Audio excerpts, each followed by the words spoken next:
Yes. Welcome to the 13th and final round podcast. Yeah. And today we have a very special guest in the house.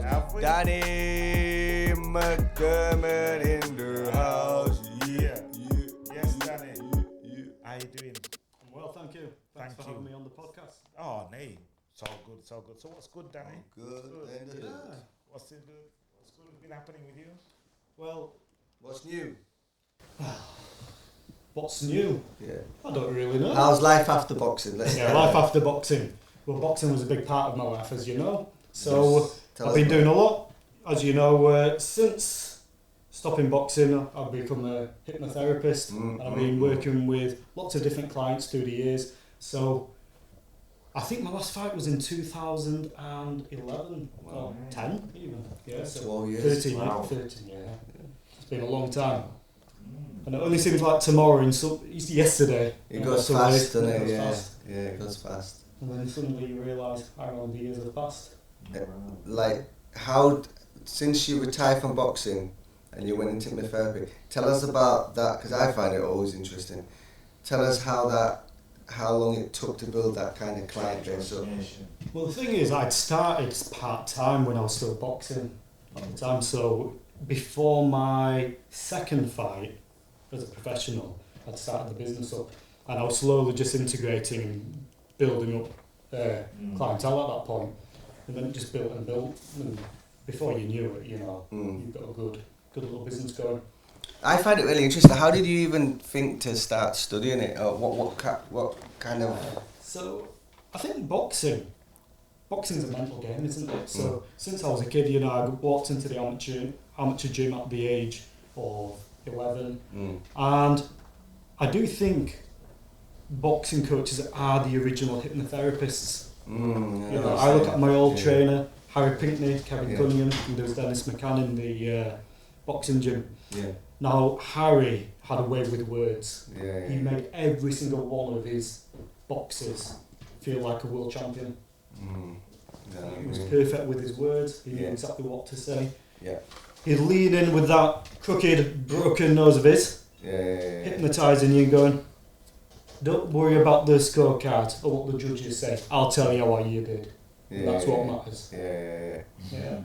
Because the thing about boxing, to be a good boxer, Sugar Leonard says something similar. He says that boxers are the best liars, because to be able to lose and then be able to get back in there with a man that you lost against and convince yourself that it was a fluke or whatever, you have to be a good liar. I'm not sure if it's even lying, because this is what you're learning in psychotherapy. The reason I said it that way is because I knew you were going to break it down to let's go. It's a bit like the featherweight champion, what's he called, recently, who beat Lara. I forgot his name. Lee Wood. Lee Wood. Yeah. He got knocked out. Yeah. Now he came back in the outboxer fella. Now he knew he could outbox Lee Wood. He knew that there was a few mistakes there. And he rushed in. Now, when you look at what confidence is, and people often confuse confidence with ability. So, for example, I could play the piano badly in front of millions of people. I don't have the ability to play it well. If it was important to me, I'd work incredibly hard to get better at playing the piano. So, confidence is self-acceptance. For example, when I'm working with people, I'm teaching people who might be shy, they're scared of blushing, but they have a phobia of blushing. So I turn to them and go, why are you not allowed to blush? I'm not allowed to blush. Why are you not allowed to blush? So I help them to become a confident blusher. And once they're a confident blusher, they no longer blush. So it's a bit of a paradox that we have. And people confuse ego, pride with confidence. So, for example, I often say to people, do you think somebody would be happy if they ran 100 metres in 10 seconds? Do you think they'd be happy if they won? If they... you think so? What if they came first with 10 seconds, would they be happy? Yeah. What if they came last? No, I'd be upset. I'd be happy. Why? Because I've got 10 seconds. Now, a confident person might be happy. A proud person might not be happy. We don't know if the person will be happy or not. Usain Bolt in his heyday might not be happy with 10 seconds. I'd be happy every single time. Because pride is when we compare ourselves to other people, our previous selves, our personal expectations, or the expectations of others upon us. So sprinting was a passion of mine. I'd watch sport and think, A, He's pretty good at what he does. Mm. I train just like he does. He's around 6'5", I imagine. I'm 5'6". So I end up racing him with a 50-metre head start and I lose anyhow. Could I ask you something? Just one question. You don't have to can go back to what you're talking about. Your boxing career. Yeah. Are you happy with that? And in the same way, put in that same content. You know what? Let's shelf that. Yeah. Because that's a whole different conversation. I know, but we'll put that away. I'm happy. Yeah. We'll remember that one. Yeah. So because I want to go through his boxing record because he has a very interesting boxing record. Like we're going to talk about. Well, I'm putting it on the same lines as the race. That's what I'm saying. And this is when people, what I was saying about pride versus confidence. When people confuse pride and confidence, pride is a confidence trick. So it's a con trick, a con art, it's a con man. So for example, if I was to race somebody, if I lost badly, I'd say, well, that's not my pride, that hasn't me. Look like a bloody good, would have preferred to win that race. I'm confident enough to have lost. Yeah. But somebody else might go, it's not my confidence, it hasn't, it's not their ego, their pride. They've never had confidence. Let me ask you a question, Danny. Yeah. Because I want your professional opinion on this, right? I was sat with Derek a couple of weeks back and we were talking on the podcast and I said, if I was in a ring now and I had all my friends and family watching, right? And I decided that I just found myself in the ring and I got knocked out. I want to give a big shout out to our sponsors. It wouldn't be able to do the episodes or buy the equipment to do a podcast without the sponsors. So we're going to give a big shout out to One Love, Caribbean Food Shop in Bradford. Thank you very much. The best Jamaican food in England, my wife will tell you. Also a big shout out to the Fat Loss King for sponsoring us. If you want to lose 5 to 20 pounds and look good for the summer, there's no better time than see results like this. Guys, keep on enjoying the podcast and don't forget to give us a shout out. Don't forget to like, share, comment, subscribe. And subscribe. And subscribe as well. Yeah. Don't forget. I won't even care anymore. Now, in 2010, when I was doing it like that, that would have been my worst nightmare. I'd have probably been suicidal, like knocked out in front of people on national television. Now I couldn't care because I realised that's not the race I'm running. I've got no expectation of myself in that lane no more, and I'm just comfortable with it. Explain what's the change there with me there? Because when I boxed, it meant everything. Yeah, it's that change of realising you're confident enough to lose, which is a bizarre one. And although you still want to win, so you still want to excel. So it's basically striving to excel in whatever field. That's why boxing's a great metaphor for the human condition. Everything we're doing in life. That's why it's used in other industries when they say you're on the back foot, you're against the ropes. You know. It's always used in everything, isn't it? Boxing. And sometimes you lose. In life, and you got to pick yourself back up, don't you? It's weird, isn't it? It's just every industry, everybody uses boxing as metaphor for life. So you can be well, it's because you understand life.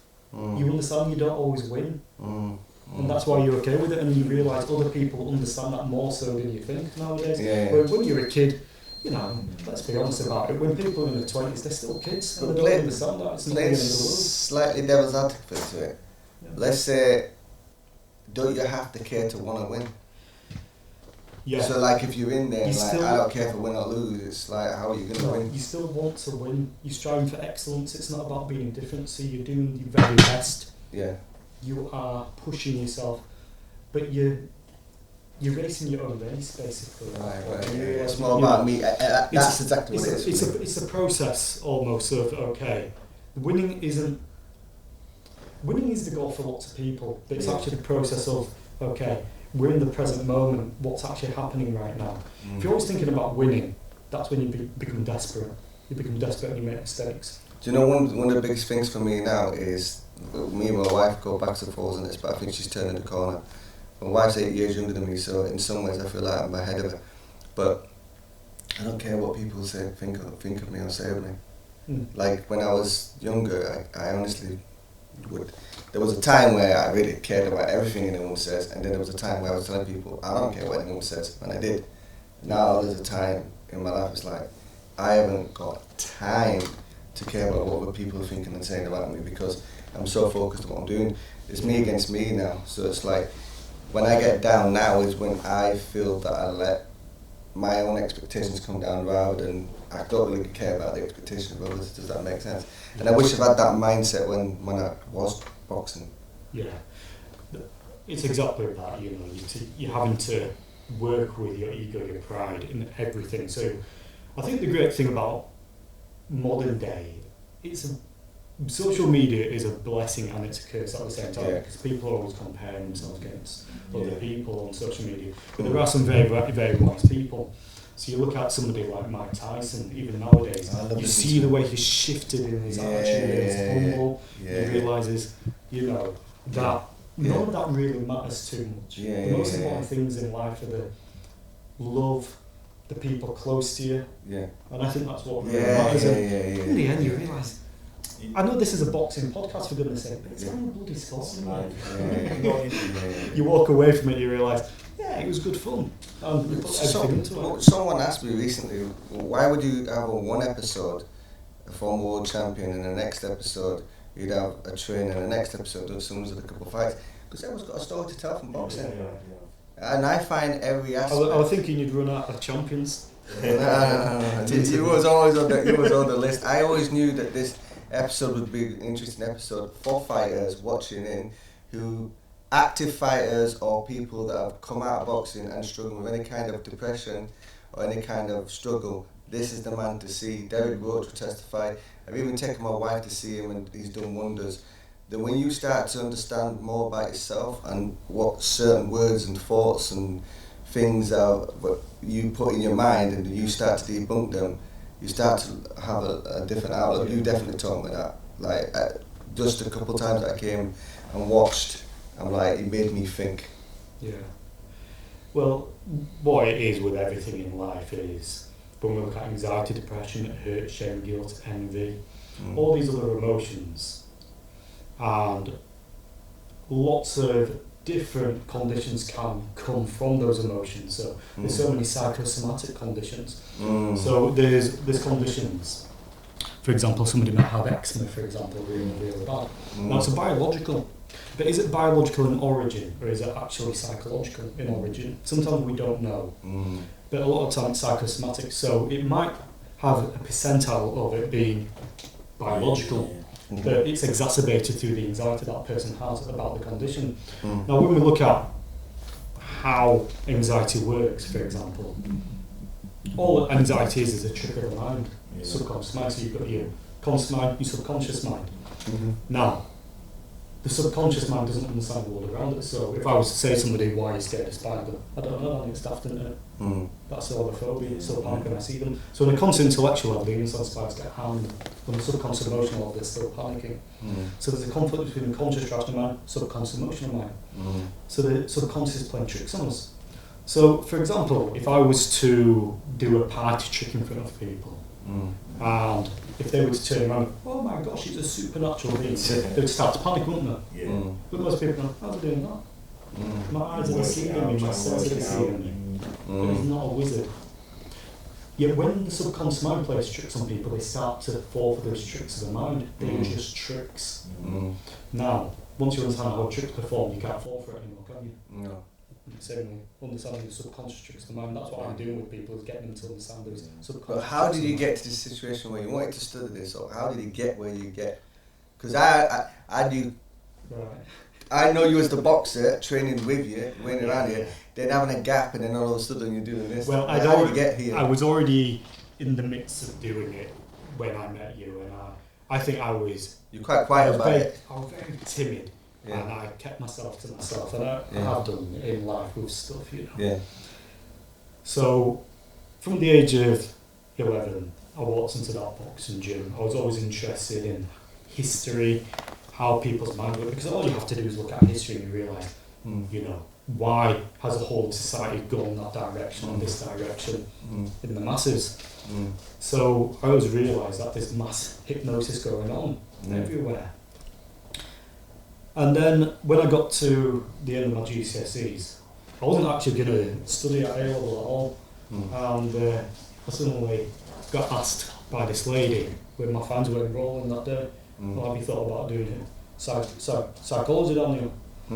Then I decided to take history and classics. And I came home after enrolling in psychology and asked my old man. I told him, I've decided to go to college. And he goes, right, what are you going to do? I go, and I started as you know, I'm going to psychology. And he goes, spell it for me. I didn't even realise it began with yeah. So, you know. Then I started and I realised I've got an interest for this. No, I wasn't the most academic. I never have been the most academic. Yeah. But I think if you bring in those skills, talking to people, you bring in a little bit of academic ability, and then that's why I like working one-on-one with people, you know, because you'll know in what you do. Some of the best coaches, they're not the most academic, but then you get other coaches, you know, they're good with people. As long as you've got a brain. EQ or IQ, right? Yeah. And it's difficult because you can't, you know, because, you know, they're good with people. As long as you've got a brain. EQ or IQ, right? Yeah. And it's difficult because you can't, you know, some of the most academic people, they know it all, but they can't actually transfer it. Well, it's like me, I'm dyslexic. Yeah, definitely.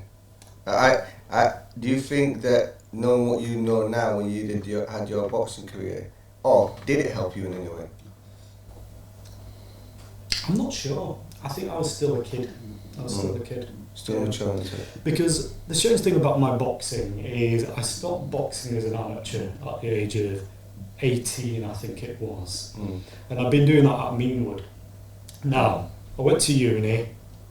I decided to, you know, have a bit of a party whilst I was there, put on a few stone, and I was drinking too much and the rest of it.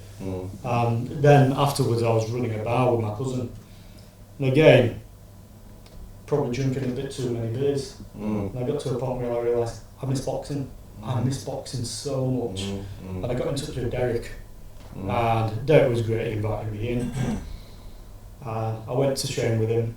I think he was a bit sceptical. It was Danny Thornton who says, give him a chance, because Danny knew me as an amateur. And then I got myself fit, and Derek was like, okay.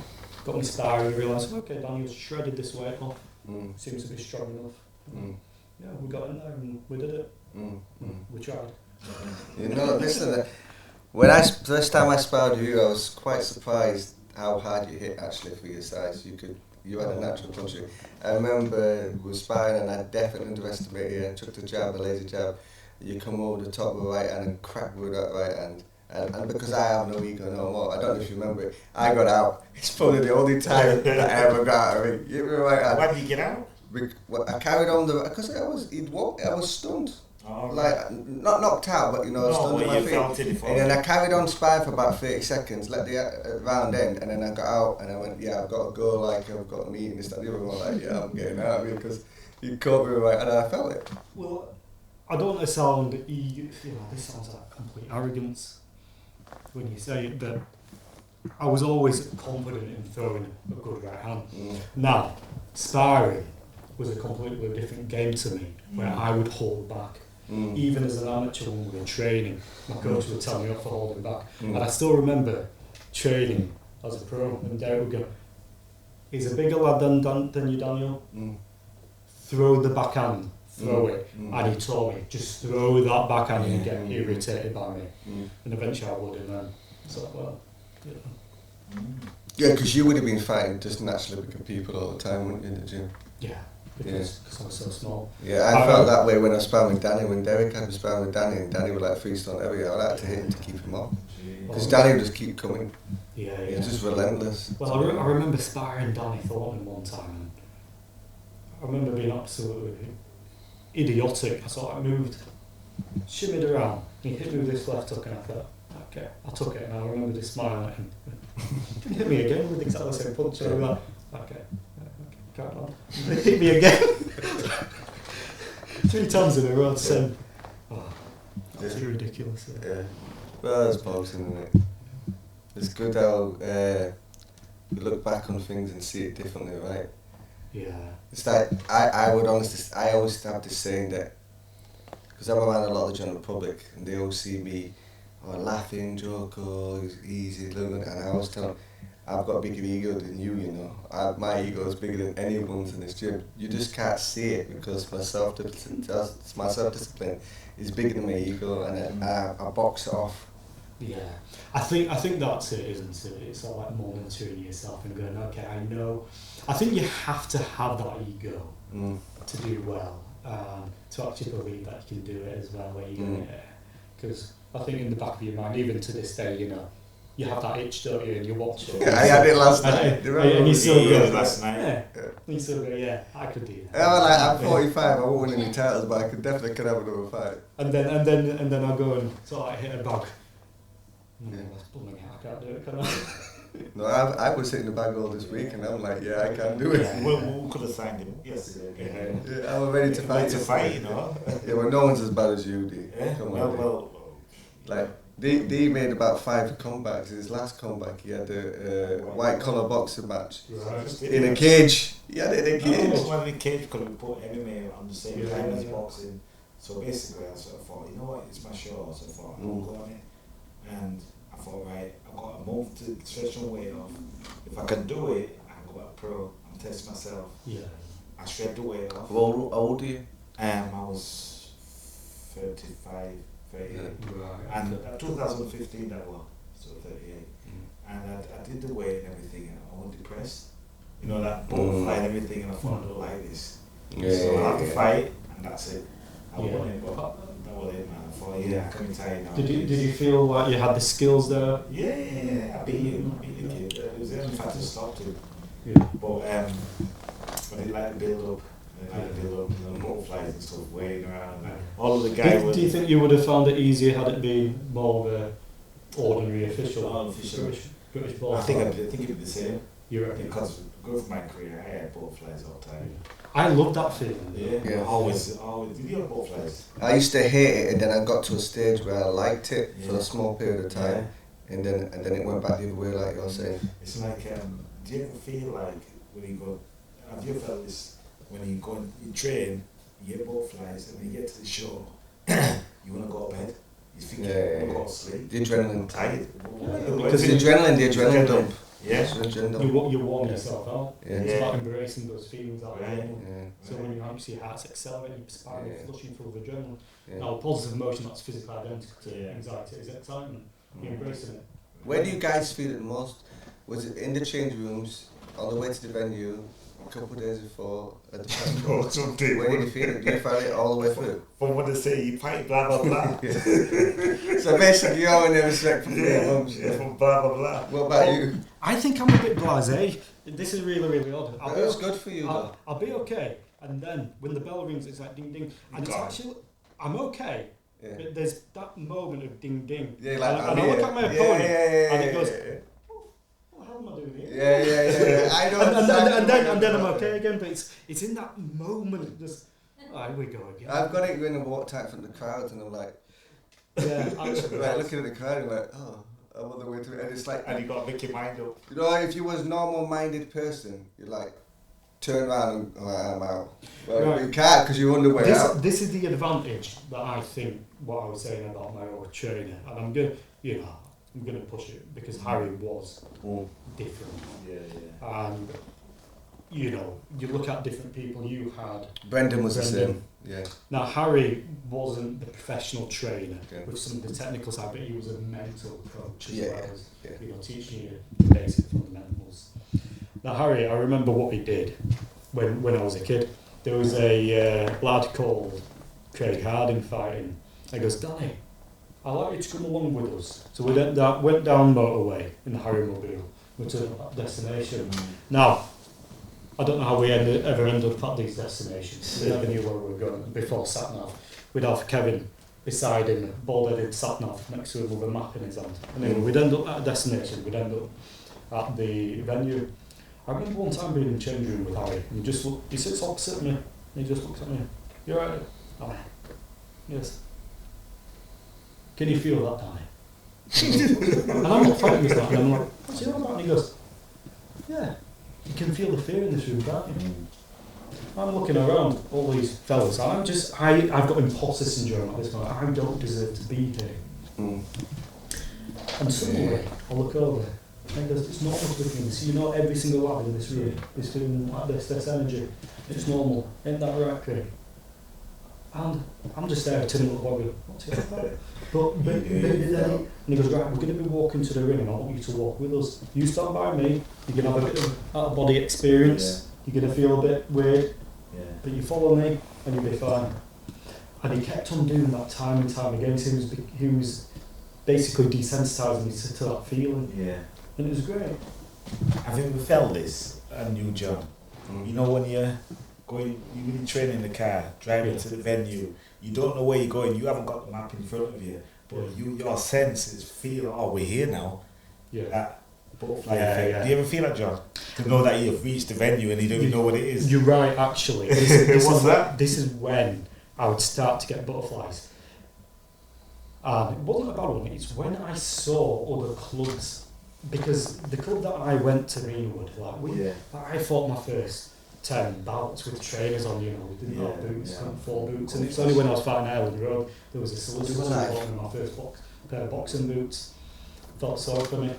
Now, you saw all these other boxes and held all the gear, and they looked the part, and that's hypnosis, they look the part, and I'm thinking, I don't even have bloody boots on. You get in there and you realise, it's competent as them and fighting them. And you realise it means nothing. All the gear, no idea. It's a mind thing, isn't it? I think when it made a difference when you were there. But we had a bit of a disadvantage at Merewood when I was training, because we couldn't have any shows on because they'd been banned for having shows because there was a bit of violence outside of the ring one night where people were throwing glasses into the ring and stuff. So throughout my amateur career, we never fought on our home turf, not once. We'd always have to fight on other people's venues. So we were always fighting away. Harry and Kevin, they'd always say, right, Danny, don't worry about the result here because you need to get a knockout to get a draw here. So if you worry about it, we'll tell you what you do. And again, it is really where you stop worrying about that victory because you realise it don't matter. It's so weird. Harry would tell me if I box rubbish, even if you get the victory, he'd tell me, that wasn't good, you didn't listen to instructions. But if I won, but even if I'd lost, he goes, you did alright there, this and this. And I remember in my first bout, I lost it was at Town and Country Club, which turned into Creation Nightclub, and I think it's called the Academy. That's right. And I lost against a lad called Danny Sykes.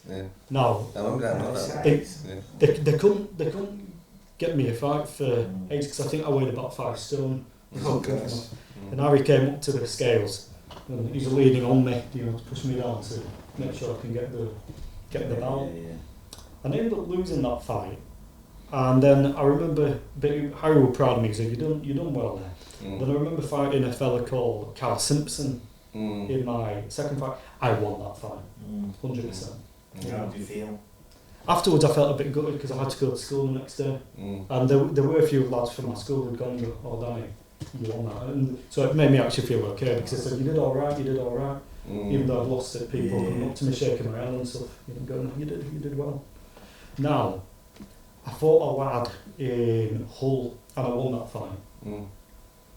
Harry turns around and goes, "You didn't box as well as you should have done. I told you to do this and this and this, and I didn't do it." And he'd always be bluntly honest with me, and I think that's very valuable.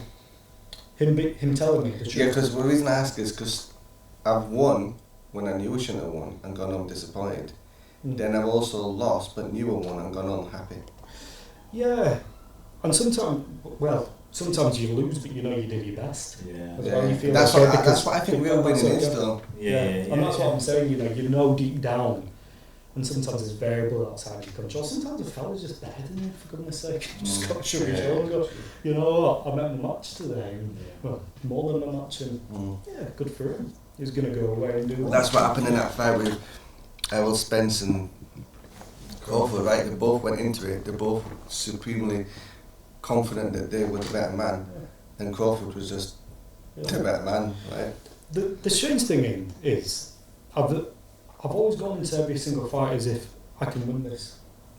So it's a bit of a peculiar. I've never actually gone with the intention thinking, "Oh my gosh, I might lose." I've always thought, I can get the better. Do you think that I've not thought I will win, but does that come from things you as a person, or would you say that comes from the experience you got in the amateurs?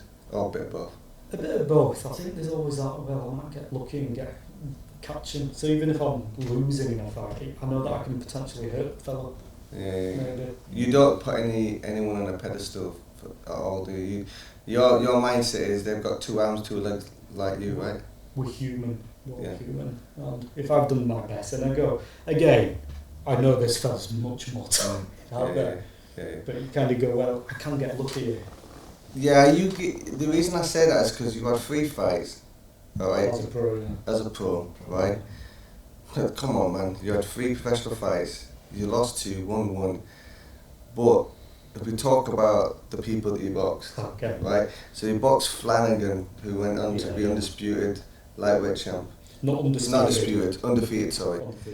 Undefeated lightweight champ. He took the belt off Crawford's belt when he vacated, right? Yeah, Crawford vacated the belt and then Terry fought it whilst it was vacated. So tell us how that fight came about. Pro debut, how did it come about? Pro debut.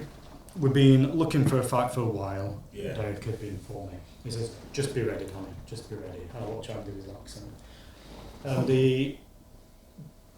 And then I've been working that night on the bar.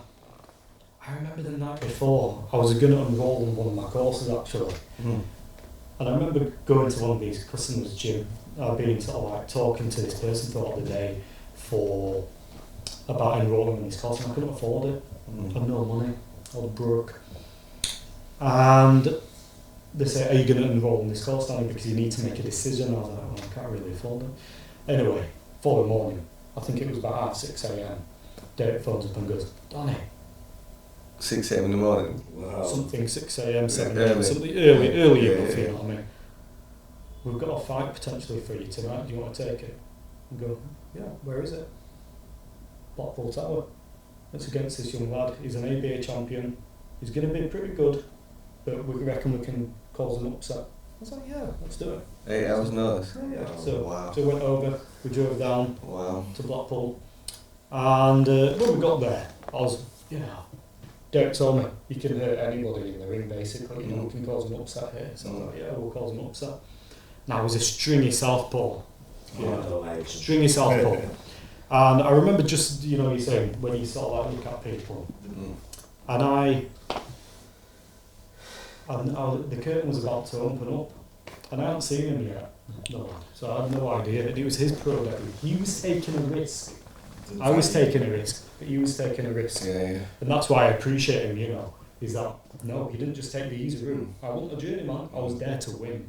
And I was ready to go for it. So, curtains opened, and I see him. Oh, look at that big fella waiting for his fight. I've been there. Oh, no, that's my opponent. And I step across the ring.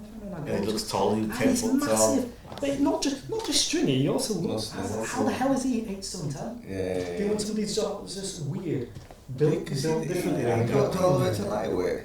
Yeah. He went up to super lightweight and he only lost 2 fights, and he lost against Progress. Yeah. Regis Progress. Yeah. And Maurice Hooker, but that was at super lightweight. So it's only when he moved up for the world titles that he actually lost. That's mad. And then you didn't get. How did the fight go and everything? Well, I remember the bell ringing first round. I go up to him, and the first punch I took as a pro was bollocks, And referee goes, well, really, when I look back at it, now I realise, they should have done it as a non-contest maybe. Sort of fight. It was a bad one. Oh my God, the agony. Now, I breathe up and say, I can't let this be my defining moment as me, So I'm like, okay. Right. I don't want to, crowds there going, ooh. So I'm like, get on with it, Nanny. Put your hair back on. Let's get back into it. Anyway, even without that shot, he was the better boxer. I've been out of it for a good few years. Really should have tried to get a bit of experience with him, and he was a top contender. So I'm trying boxing, man, throwing everything that I can, and I just can't catch him. And he started throwing these great body shots to me. And I remember, I think I won the 5th round against him. It was a 6th rounder.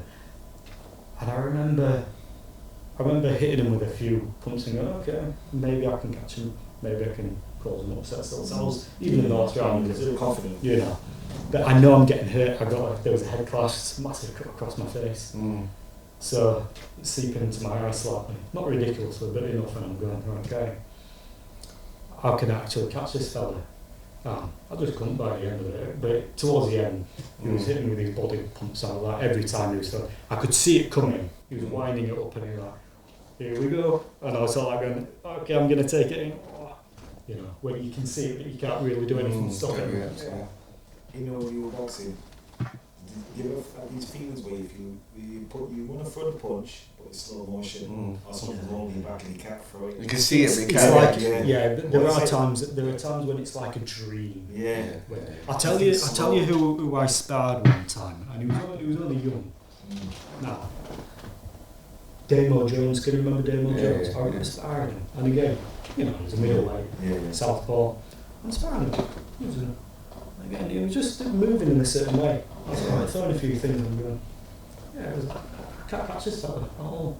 In the first few rounds, and then suddenly, you start putting the pressure on bit by bit with stuff. But with certain people, you know, eventually you think, if I continue putting the pressure on, will they eventually get to them? Will I slow them down? Now with Terry, I was showing that, but he was equally throwing punches that would hurt me to the body, you know. And although I didn't feel like it hurt too much, but it was slowing me down. Wearing you down, Wearing you down. Now I felt strong for that fight. I felt strong. Yeah. You know, really. And then the second fight, it didn't get any easier, did it? No, so again, I'm blessed Derek because I've said this before. Derek could not comprehend this would happen. No, that because he was trying to get me good fights today. So Terry Flanagan, it was his debut, my debut. You know. Yeah. He couldn't have known that he was going to go on to be this champion. Second fight was Josh Warrington. So there we go. So, again, Josh was taking a risk as well. You know, I'd come off a defeat off Terry Flanagan, and I'd had surgery between that fight. And how many did he have? It was his third pro. So again, he was still taking a risk himself, you know. Yeah. And it was on Sky Sports, so it was televised this fight. Yeah, I've seen it. And again, Josh was a different fight for me because it was a 4-rounder. Yeah. And I have a tendency to rush in. I want to please. And I realised I was wanting to please, try and get the scorecards. And I was rushing in. It's only 4 rounds, I've got to try and get up on the card. Now I box differently nowadays. I reckon, you know, settle back a bit, move around. Sure, in the game now. See it. Basically. And you could see, but this is a naivety in me again. I always thought, well, I've got a puncher's chance here. So in the final round, Derek goes, Danny, you've got to knock him out to get the victory. So I go out, and even Jim Watt, the other commentators have got, McDermott's gone out for the knockout. He's really going for it. So I gave it my all, but this is the strange thing about Josh. Sometimes he doesn't look like he's doing much, but he's moving just that split moment, so you're just missing. So I'm just throwing things, and he's got and there's some great stills where he's just pushing my elbow, just putting me off balance slightly, and it's just fine margins, fine timing. You go, wow. Yeah. Now I again, my bravado after the fight, before knowing how good Josh actually was afterwards, I was thinking to myself, yeah, you know what? Maybe I can get a rematch with that lad. We'll make it a 6-rounder or an 8-rounder. Maybe I'll eventually catch him. Why do you want the 6 or 8? No, because I thought I could eventually work it. Yeah. And then in hindsight, looking at actually, he's got an engine on him. That would never happen. He would destroy me.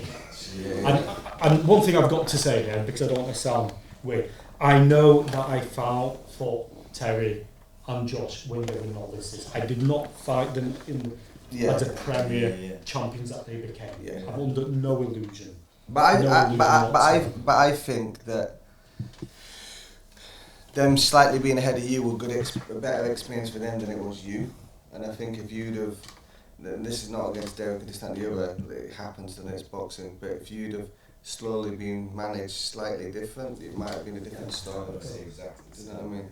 Yeah. But it is what it is, and we all have our story, don't we? We look at it, and the fact that my career was cut short, the fact that had I had let's say 3, 4, 5 victories against a few journeymen, then I'll be here sitting in front of you. Confidence. Okay, I did well. And now I'm realistic. Yeah, I got in there with some fellas who were good.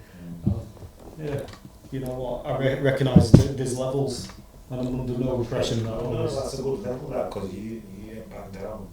You Yeah. fought some good caliber. You never said no to a fight. No. You never Well, nobody would. Yeah. Nobody would. We'll all, that's boxers. Yeah, You know yeah. what I mean? We've got pride. Nobody say no. I mean, many times, anytime in your career where they said no. No. No, so that's what I'm saying. But by yourself? Not really, no. But I knew when I'd had enough. I think that's what it is. I knew when to walk come away. to where. I then fought Delroy Spencer in Yeah. my third pro. Now, Delroy Was up for it. was up for it, Yeah. and I've got a lot of respect for the man. You know, being there with them. He'd already fought Josh and Terry himself. Yeah. That wasn't your group, innit? Yeah. He'd fought Terry twice, Yeah. and he got stopped the second time against Flanagan. Mm. Now, when I fought him, I don't want to make excuses. I was feeling a bit down with just Situation. just physically weak. Yeah. Physically weak. I wasn't on myself that day, and it was Derek's. It was one of Derek's debut shows, I think. Right. Right. You know, I didn't want to let him down. I was Yeah. feeling a bit. I'd struggled to make weight. Got in there.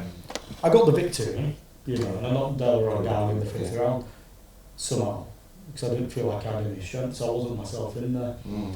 And afterwards, Derek actually said, "I've never seen a man get his first victory and look so bloody miserable, because I knew that I hadn't boxed properly. Mm. I knew that I'd let myself down." But after that fight, so that's your third fight. Did you know that was it? Well, no, I then had to have surgery again. Right. And the thing is, I was keep on trying to get myself fit again, bit by bit, and every time I'd have these niggles, Mm. and I realised, well, to compete at that level as a professional sports person, I'm going to do anything with it. You can't be training for 3 weeks and then suddenly, okay, I've got to have a week off because I'm having to, recuperate again because suddenly the injuries come back. Mm. So every time I was trying to get fit, the injury kept on coming back. Now, this is where I've got to be honest, is a few years later I felt pretty healthy and I started getting myself fit again. And I could have potentially got back into the professional ring at this point. Now, different responsibilities. when I was a kid, I had nothing to lose. In that Flanagan fight, I was broke. Now, I'd built and established my business, I had kids, wife. I had responsibilities. And boxing is a very selfish game. It's a very selfish game in many ways. So it's all or nothing. You can't pretend with the sport. So I would have to give up everything else. The career that I've, the business that I've managed to build, and the livelihood for my kids now, and my wife. Now that I would be giving up all of that for my ego, my own pride, just to prove to myself that I can get back in the ring. So I suddenly had something to lose, didn't I? So what do I do with that? I had to make a sensible decision. Now, this is a bit of a bizarre one. If I'd have won the lottery the following day, I would have got back in the ring. Some people don't get back in the ring because they're millionaires. Had I been a millionaire, I would have got back in the ring. Which is really weird, isn't it? Because I love the sport, but I couldn't do it because I'd be giving up everything else for it. And I knew I wasn't quite at that level to be able to make a living. Maybe I could have, established myself, but I've got to be realistic because I had limitations in ability. The politics involved of it. Would have I actually been able to accumulate those finances to make it work? That's right. But everything happens for a reason. Look, me and Dave talked to world champions, we talked to all sorts of different types of people. Obviously I'm not going to mention names because it's not going to be personal, but we've interviewed some people that have done some big things in boxing. Yeah. And they're as not happy in life as you are. Yeah. Do you understand what I mean? So, there's more to life than boxing. Yeah, and that's what I said at the beginning. I think. Apologise. But I think it's boxing. You've got some water down. It grabs you, it takes you in, how it's designed, the game, how it's designed, whatever. Yeah. It's same in football, whatever. Thanks, Dan. Any sport, it's the limelight what comes with it, everything what comes with it. And then when you miss it, when you're gonna come back down to normality, that's when the mental health kicks in. Everyone's got mental health. We have all of it. It's like Mike Tyson when he's in the bag when he goes, I don't hit the bag because when I hit the bag, it's like the warlord. The Yeah. god of Oh, war, like I King call me Jackie. back. It's true in a way. God of war. God of war. In a way, but it's true in a way how he's trying to put it. You know what I mean? You know, and that's why, because he is almost like the epitome of what it is to be a fighter. Yeah. He's actually training Francis Ngannou at the minute, isn't he? Yeah. I tell you what, a couple of things I got to say about that. One, with Tyson Fury has got the name of Tyson. I bet he's not happy about that because that's his hero, training a fighter to beat him. Listen, if it was all about his legacy, he wouldn't be fighting the fellow anyway, would he? So what number is it? Sorry guys, Whitney, England. No, it's fine. Only if it's Derek. Yeah, like I actually think that Francis Ngannou's best chance would be to get someone like Tyson. Does you know what I mean? does he stand a chance? He's definitely got a puncher's chance. Right, can I say this? Yeah, he's got. I'll say this because I've been watching Francis for a while. I don't expect Tyson Fury to lose, but I'll say this: you got Wilder, who is erratic and powerful. Some people might disagree. Professor Ngannou's done a punching test, and he's apparently the hardest puncher of all time. Over Wilder, he's supposed to hit harder than Wilder. Right. But can he punch at certain angles like what? This is what's yes, weird about him. He's very unconventional. So I don't know enough about him. yeah, so this is what I'm saying. This. What I'm saying to you for the first 3 minutes to 4 minutes of the fight, Tyson's got to be careful. Yeah. Because he's wild. Is he accurate? He's very accurate, but he's wild. He comes at weird angles. He swings. He comes from all sorts of different angles, right? And if he does touch you, you're out with one shot. Well, that unconventional style can sometimes confuse. Precisely. Well. When you guys spar, Yeah. I hate sparring beginners. I don't know about you guys. I'd rather spar a professional boxer because you don't know what they're going to do, right? And that's what I'm saying. Now Fury's going to win, but I'm saying he needs to be switched on for the first couple of minutes. Yeah. How do you think Tyson will be? What Tyson will give to? Tyson will tell him what Fury's going to do, foot placement, movement patterns, which direction to go, just little things. Tyson's not stupid enough to change his style. He's going to work with what Ngannou's got, but he's going to tell what to expect Fury. Yeah. Like I personally think they might chuck a dummy punch to get Fury leaning back. Ngannou likes to just swing from weird angles and you don't want to get caught going backwards, you know what I mean? But Fury's going to win. Yeah. But I'm saying you can't underestimate it for the first 3-4 minutes. If he manages to get under that left jab like Mike Tyson used to do, when and he sort of like comes straight 6'2". 6'2". Yeah, Francis Ngannou is not small. Yeah, maybe 6'2". Well, it's more compared but to he's short. He can do that. It'll be short compared to Fury. Now, is this fella used to being the smaller man in the ring? He's bigger than Fury. He'll be bigger than Fury in weight. You know what I mean, height-wise. Yeah, no, but you know what? I want to find out how tall he is now. Can you press my phone?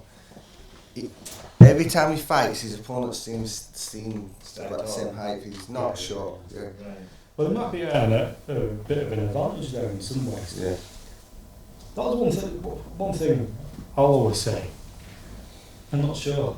It depends on styles, doesn't it? Styles make fights, as you say. I don't like fighting fellas my own size. Yeah. For tall fellas, because it's that style, that movement going inside and underneath. I've got 190. That's one thing about Josh.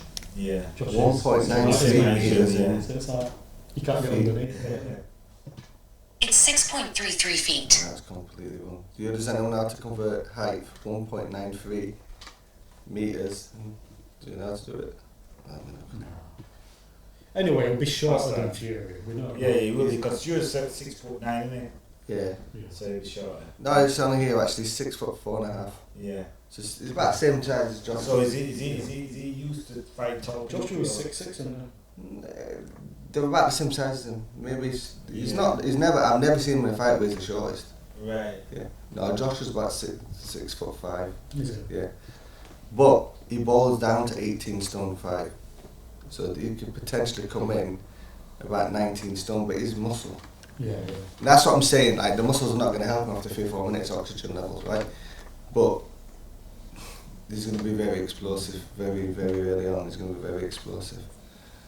You know what I mean? So I listen. I don't think Fury underestimates anyone. Do you know what I mean? I think Fury will get out of the way and make it long and then take him to school. That's what Fury does. Right? Fury is amazing. Listen, I've asked myself this question this week. He underestimates anyone. Do you know what I mean? I think Fury will get out of the way and make it long and then take him to school. That's what Fury does. Right? Fury is amazing. Listen, I've asked myself this question this week. Muhammad Ali is my hero. Who's that? Muhammad Ali. Muhammad Ali is my hero. Yeah. But Muhammad Ali will be classed as a cruiserweight now. Right? Like, these heavyweights are huge nowadays. Do you know what I mean? Like, Monsters. Absolute monsters. Tyson Fury is massive, man. I mean, a guy who's 6'9" with that much excess weight that he's seeing him shouldn't be moving the way he's moving. He was on the same show when I thought Josh actually. Fury was. He was on that. It was in Huddersfield 2010. Yeah.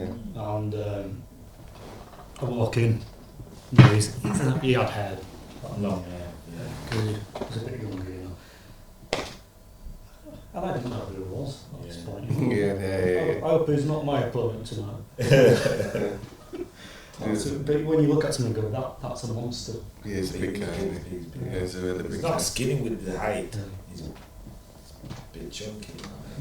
Not muscle. But you know what I always find interesting, because what I talk about every day, weight loss, fat loss, and explaining it all to people not getting it. If you want to lose weight, it's easy. Do loads of cardio, cut down on your food, sweat and lose weight. Yeah. It's not fat loss.